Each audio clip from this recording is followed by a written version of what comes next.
Hello and welcome to Lesson 1 of the Business English course, Essential Job Vocabulary. Let's begin by answering the question, where do you work? This seems like a simple question, but there are many ways to answer it. I work at, I work in, I work for, and I work with. Each preposition is correct in a different context. I work at and I work for are used with the name of the company. For example, I work at Espresso English. I work for Nike. You can also use for if you work directly for a famous person. I work for Tom Cruise. I'm his public relations manager. I work in is used in four situations. You can say, I work in a place. I work in an office. I work in a school. I work in a factory.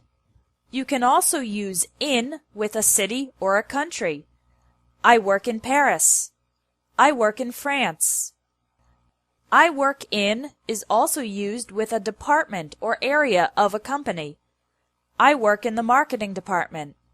I work in human resources. I work in sales. Finally, you can use I work in with a general area. I work in finance. I work in medical research. I work in consulting. You can say I work with the things or people that are the objects of your day-to-day work. For example, I work with computers. I'm a teacher. I work with special needs children. If you want to add more details about your work, you can say, I'm responsible for. I'm responsible for updating the company website. I'm responsible for interviewing candidates for jobs.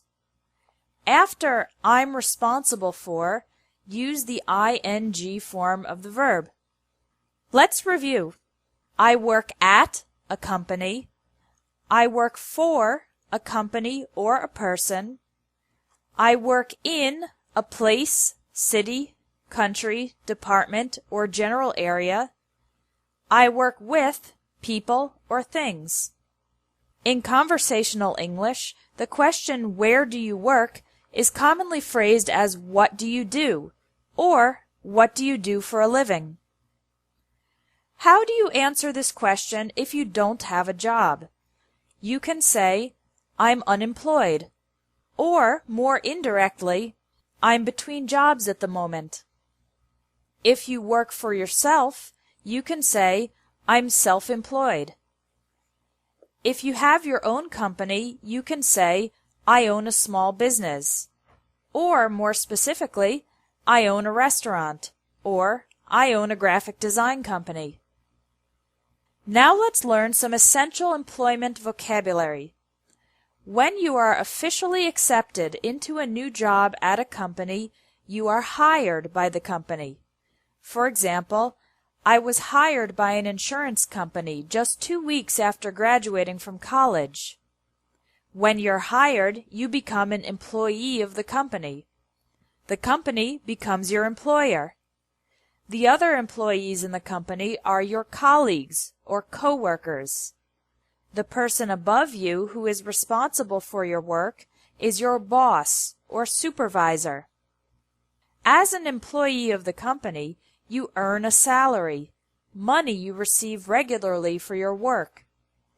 Don't make the mistake of saying win a salary or get a salary. The correct verb is earn. If you're good at your job, you might get a pay raise or a raise, an increase in your salary. You could also get a promotion, an increase in importance and authority. At the end of the year, some companies give their employees a bonus, extra money for work well done. The opposite of hire is fire, when your company forces you to leave your job. For example, Peter was fired because he never came to work on time.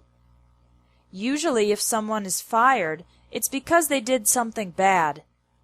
If an employee loses his or her job because of a neutral reason, like the company reducing its size, then we say the employee was laid off. For example, Donna was laid off when her company started having financial problems. If you decide to leave your job, there are 3 verbs you can use. I'm going to quit my job. I'm going to leave my job. I'm going to resign. Quit is informal. Resign is formal. And leave can be formal or informal.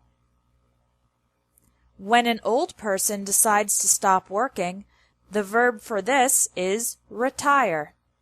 In most countries, people retire around age 65. Let's review the vocabulary you learned in this lesson.